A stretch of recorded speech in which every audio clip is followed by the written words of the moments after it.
Bonjour à tous et à tous, on est en 2016, vous allez dans les conventions pour acheter des conneries, vous payez votre place pour pouvoir payer ensuite. Vous êtes un pigeon, on va parler pigeon, on va parler des achats pigeons pour cet épisode des Monkey Pigeons, et j'avoue que je n'ai pas retenu le nom, je dirais au pif le 6.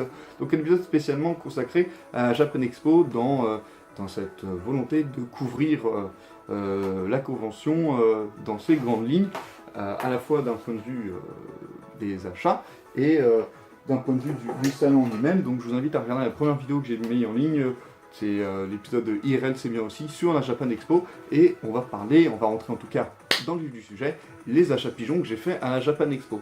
Donc, tout d'abord, j'ai un truc que j'aime bien, c'est acheter des boissons énergisantes de super-héros. C'est complètement con, ça coûte pas grand-chose, mais j'avoue que ça fait une collection plutôt pas mal.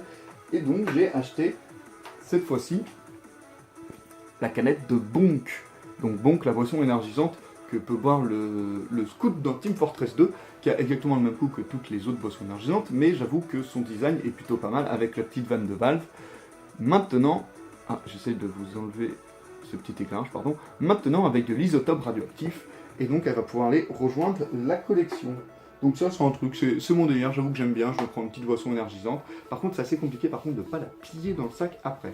Ensuite, à la Japan Expo, j'ai acheté des Funko Pop, encore. Mais pas dans la même version. Alors le seul que j'ai acheté dans des versions assez standards, c'est Stanley.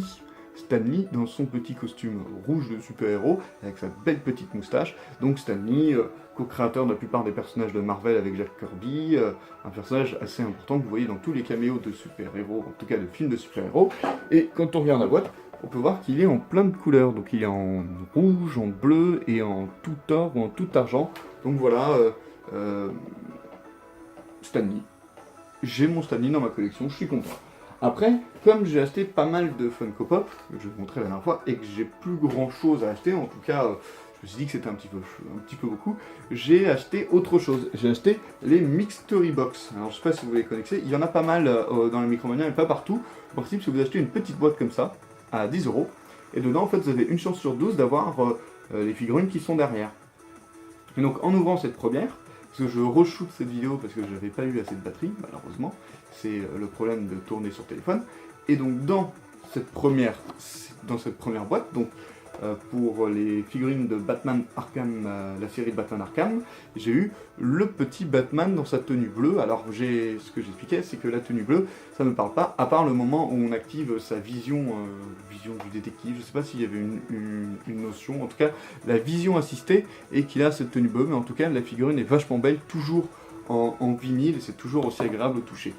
Ensuite, j'ai acheté la même chose, mais pour Fallout 4. Alors Fallout tout simplement. Donc des figurines tirées de l'ensemble de l'univers des Fallout.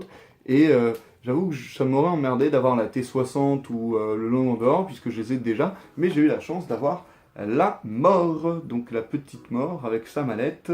Donc c'est une figurine des perks qu'on pouvait notamment avoir dans Fallout 3, si je dis pas de bêtises, et elle fera super bien dans la collection. Dans le même genre, j'ai acheté pour Suicide Squad. Donc là, on avait pas mal de figurines dérivées du film, et quand on achète les Mystery Box, en fait, pour garder le secret, on a un petit sachet noir. Et là, ça, il faut que je le prenne. Et là, j'ai eu, suspense, la Margot Robbie dans son petit costume. Alors par contre, j'ai eu la chevelure à côté, ça s'emboîte sans problème, un petit peu de colle et ça sera nickel, mais j'avoue que c'est un petit peu dommage que ça soit cassé quand même. Donc voilà, dans son costume qu'on va voir dans le film, avec son, comment ils disent, Dad Little Monster, et propriété de Monsieur J derrière, avec cette culotte outrancière. En tout cas, elle est super belle et je suis content de l'avoir. C'est vrai que dans cette collection-là, putain, forcément, bah voilà, bon, alors ça casse. Les figurines sont assez résistantes, ce qui est pas mal en soi, mais bon, je vais pas vous la remettre maintenant. Dans la collection, j'aurais bien voulu avoir du Joker, qui était plutôt cool, le Joker, il est pas mal, leur Joker. Après, pourquoi pas du Deadshot et autres, mais c'est vrai que celle-là, elle était pas mal, j'étais plutôt content.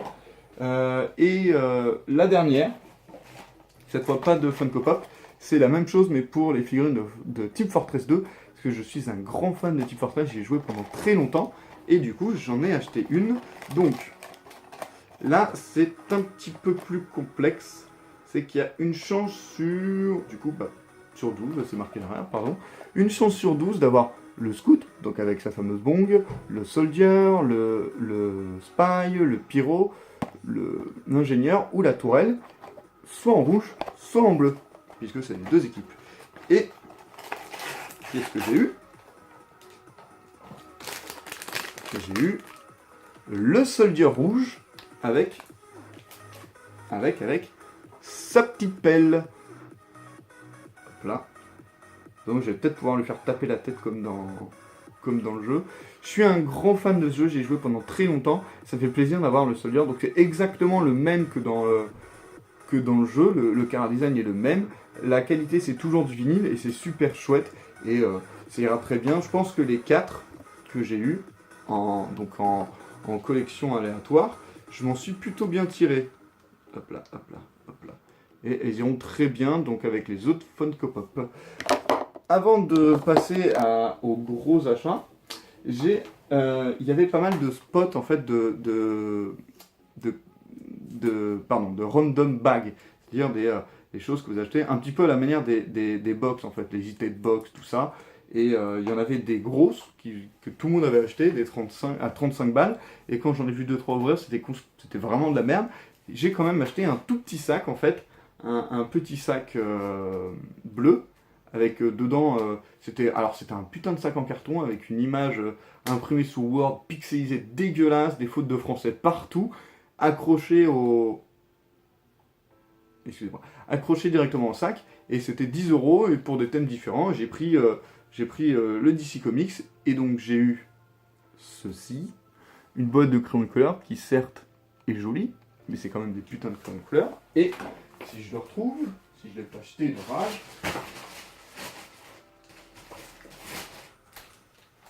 des Pimps Bombshell. Donc ça, pourquoi pas, mais j'avoue que je vais jamais m'en utiliser. Et ça pour 10 €, oui, je me suis fait en tuer. Autre chose que j'ai acheté, et ça va être top pour sur la plage, c'est la bande dessinée dont vous êtes le héros. Donc c'est le même principe que le livre dont vous êtes le héros, je ne sais pas si vous connaissez. Le principe c'est vous créez un personnage, avec une fiche de personnage, tout ça, et vous avez des aventures, donc vous choisissez un personnage, donc concrètement c'est assez classique, vous avez le guerrier, le mage, le voleur, et comment ils l'ont appelé l'autre, Karinka. Je ne sais pas trop ce que c'est, mais bon, pourquoi pas. Vous avez des choix, en fait, quand vous arrivez concrètement, par exemple, on va prendre un point classique, on vous envoie ici, et la porte est 199, ça veut dire qu'il faut que j'aille jusqu'à la buse 199, et que je regarde ce qui s'y passe, et que je réagisse à ce qui va s'y passer. Par exemple, là, c'est un labyrinthe, je vais réagir à ce qui va s'y passer, vous m'indiquez d'aller entre deux choix, entre le 30 et le 132, et en fait, ça me renvoie de case en case, d'élément en élément, et j'ai des duels à faire, en fait, des combats, des possibilités d'acheter de l'armement, ce genre de choses. Donc en gros, c'est un mini jeu de rôle à faire tout seul sur un petit bouquin. Je pense que sur la plage d'Italie, ce sera super pendant mes vacances. Et là, on va parler du super gros achat que j'ai fait, que je regarde un petit peu, mais on va en parler tout de suite. J'ai acheté Pathfinder, le livre du maître du jeu, donc un vrai bouquin de jeu de rôle. Pourquoi je le regrette? Parce que j'ai commencé à feuilleter et putain, est-ce que les règles sont compliquées? Même si c'est pas compliqué, c'est tellement grand dedans. Il y a tout et n'importe quoi. Et surtout n'importe quoi. Donc j'avoue que ça m'a un petit peu refroidi. Mais par contre, dedans, il y a au moins des éléments assez intéressants. Voilà. À partir du chapitre 12, vous avez mener la campagne. Donc en fait, concrètement, il y a une bonne partie qui est de l'aide au maître du jeu débutant, et ça peut être... ça, en tout cas, je pense que je vais m'en servir, même si les sorts, tout ça, ça reste lié à l'univers. Donc Pathfinder, en fait, c'est une redite de Donjons et Dragons, tout simplement. Et moi, comme j'ai commencé mon jeu de rôle tiré de l'univers de Skyrim, que j'ai fait tout seul avec mes petites mains, avec des règles simples et efficaces, un peu comme le fait le Bazar du Grenier avec Aventure, en fait c'est un dérivé tout simplement, et j'avoue que je vais pas forcément tout utiliser. Et pour 50 balles, ça fait un petit peu mal au cul. Mais je je peux au moins utiliser m'en inspirer en fait, m'inspirer des sorts, m'inspirer des armes, m'inspirer des machins. Et c'est vrai qu'à partir du chapitre 12, c'est plus tant du Pathfinder que de l'aide. Donc on a le chapitre 12, mener une campagne, chapitre 13, l'environnement, pour expliquer, il y a les donjons, les pièges, chapitre 14 pour créer des PNJ, des objets magiques, et ça je vais au moins pouvoir m'en inspirer. Mais c'est vrai que le gros morsif du bazar, je suis pas sûr d'utiliser, donc pour 50 balles, j'avoue que ça me fait un petit peu chier de l'avoir acheté finalement. Je me dis que j'aurais peut-être pas forcément dû, j'aurais pu acheter quelque chose de plus utile, ou économiser, pourquoi pas. Et enfin, dernière chose, comme j'y étais, j'ai acheté une série de dés donc, pour jouer du jeu de rôle. Donc on a du D10, du D20, du D100, du D4, du machin. Au moins je vais pouvoir ça, je pense que je vais au moins les utiliser, c'est pas trop un problème. Donc voilà, pas mal de choses, alors que je m'étais dit, il n'y a pas plus de 50 balles. Bah, déjà avec ça, c'était foutu.